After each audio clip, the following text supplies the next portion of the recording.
नमस्कार, मी आपला मित्र ज्ञानेश्वर शिंगारे आणि आपण बघत आहात जागर आनंदी शेतीचा हे यूट्यूब चॅनल. या यूट्यूब चॅनलमध्ये आपलं सर्वांचं स्वागत. आणि आज आपण आहोत बाबूराव शिंगारे यांच्या शेतावर. आणि यांनी जवळपास 2 एकर क्षेत्रावर विविध पीक पद्धतीचा अवलंब करून आपलं जे काही उदरनिर्वाहाचं साधन आहे शेती, त्या शेतीवर योग्य प्रकारचं नियोजन करून त्यांनी बहरदार असे प्लॉट निर्माण केलेले आहेत. आणि त्यांच्या शेतीमध्ये जवळपास 4 ते 5 प्रकारची पिकं मला इथं आढळून आले. सुरुवातीला त्यांनी सीताफळ लावलेलं आहे. सीताफळामध्ये शेवगा आहे. शेवग्यामध्ये परत वालाची लागवड केलेली आहे. परत आणखी त्याच्यामध्ये तूर पीक आहे. आणखी दुसरी गोष्ट त्याच्यामध्ये आता हे जे क्षेत्र आहे इथं आता मिरची पीक आहे. आणि ह्या मिरची पिकाबद्दल आपण त्यांच्याकडून जाणून घेऊ थोडं. तर नमस्कार भाऊ. नमस्कार. तर हे मिरची पिकाची लागवड कधी केली आपण? ही मिरची पिकाची लागवड 7 जूनला लागवड केलेली आहे. बरं, आणि ही व्हरायटी तलवारवाई.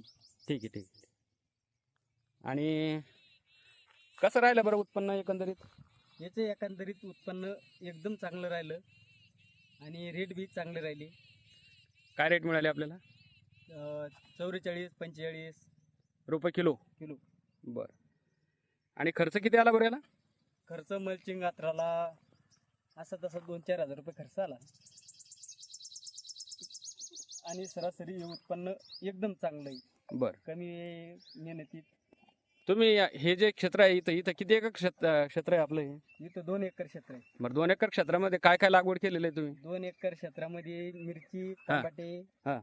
पहिल्यांदा सुरुवातीला कारल्यावर मग वाल लावला, सीताफळ, तूर, शेवगा असे वेगवेगळे पिकाची प्रक्रिया करून लावलेले. आणि मला त्याच्यात उत्पन्न बी चांगलं येऊ राहिलं. बरं. वाल पण आहे. वालाचे काय रेट मिळाले तुम्हाला सध्या? वालाचे रेट आता सध्या 44-45 रुपये रेट सध्या चालू आहे. बरं. आणि टमाटे आहेत. टमाटे आता शेवटच्या स्टेजला आहे. ते काढून त्यांनी जवळपास त्याच्यामध्ये आता कशाची वालाची लागवड केलेली आहे. तर मग एकंदरीत आपल्याला कसं किती उत्पन्न राहिलं बरं याच्यातून, या 2 एकर क्षेत्रामधून? जवळपास 2 एकर क्षेत्रामध्ये खर्च वजा आता कमीत कमी ही 2 लाखाच्या आत बाहेर उत्पन्न गेलेलं आहे. आणि खर्च वजा जाता. खर्च वजा जाता. तर शेतकरी मित्रांनो, आपण जे काही शेती करतोय त्या शेतीमध्ये एकच पीक न लावता आपण वेगवेगळ्या पीक पद्धतीचा अवलंब करून आपण एक चांगल्या प्रकारे आपलं उत्पादन वाढीचं जे काही साधन आहे ते निर्माण करू शकतो. आणि चांगल्या प्रकारचा फायदा आपण आपल्या शेतीमधून करून घेऊ शकतो. अशा पद्धतीनं आज आपण बाबूराव भाऊ शिंगारे यांच्या शेतीला भेट देऊन त्यांच्याकडून काही गोष्टी जाणून घेतल्यात. म्हणतात ना, इच्छा तिथे मार्ग. अक्षरशः जर बघितलं आपण तर पाठीमागं आपल्याला डोंगर पाहायला मिळतोय. आणि त्यांची शेती पण डोंगराच्या कडीला इथून डोंगरापर्यंतच आहे आता ही. आणि आपण त्यांच्या ह्या वाल पिकामध्ये आहे. तर आपण त्यांच्याकडून जाणून घेण्याचा प्रयत्न करू की त्यांनी वाल पिकाची लागवड कधी केली, काय केली. तर नमस्कार भाऊ. नमस्कार. याच्याविषयी आम्हाला माहिती द्या ना, वाल पिकाविषयी. हे कशा पद्धतीने लागवड केली, काय केली? पहिलं सुरुवातीला मी कारलं पीक घेतलं. कारलं पिकाच्या नंतर मला असं पिवळापणा आला त्या कारल्याला. मी कारल्याच्या नंतर धरती कंपनीचं वाल घेतला. बरं. आणि धरती कंपनीचं वाल लावून मला आता जवळपास 3 महिने झाले. बरं. आणि 3 महिन्यामध्ये पहिल्या तोड्यामध्ये मला 2.5 क्विंटल निघला. आता ह्या वेळेस 5 क्विंटलच्या पुढचं तोडा निघाला. कितवा तोडा चालू आता? आता हा दुसरा तोडा चालू आहे. दुसरा तोडा. दुसऱ्या तोड्यात 5-5.5 क्विंटल जवळपास 5 क्विंटल क्लिअर निघाल. बरं बरं. आणि याच्यासाठी बरं किती खर्च येतो एकंदरीत? याच्यासाठी खर्च म्हणजे तसं विचार केला तर खर्चाची बाजू कमीच. कारण मल्चिंग आतरल्यानंतर निरणं नाही, खुरपणं नाही, त्यांना वर्ग गवत कोणतंच नाही येतात. बरं. आणि मल्चिंगमुळे वर येणाऱ्या व्हरायटीवर रोग बी कमी होतो. बरं. आणि दुसरी गोष्ट फवारणी म्हणजे आपली कापसावणी जे साधारण औषधं असली ती याच्यावर असे जास्त काही असे हाय क्वालिटीचे quality औषधं मारायची काही गरज पडत नाही बा. काही नाही. बरोबर. कमी क्वालिटीची औषधं आणि चालतात. किती दिवसाला फवारणी असते? याची फवारणी सरासरी 8 ते 10 दिवसाला घेतो आम्ही. 8 ते 10 दिवसाला. साधारण बुरशीनाशक आणि साधारण कीटकनाशक एखादं जर कधी घेतलं. 45 22 3 बरोबर.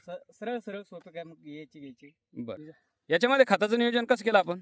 खताचे नियोजन पहिल्याला मेसळ डोस टाकला. बरं. आणि त्याच्यानंतर मग 19 05234 हे खताची ड्रिचिंग चालू होईल. पुन्हा सलरी सोडतो. बरं.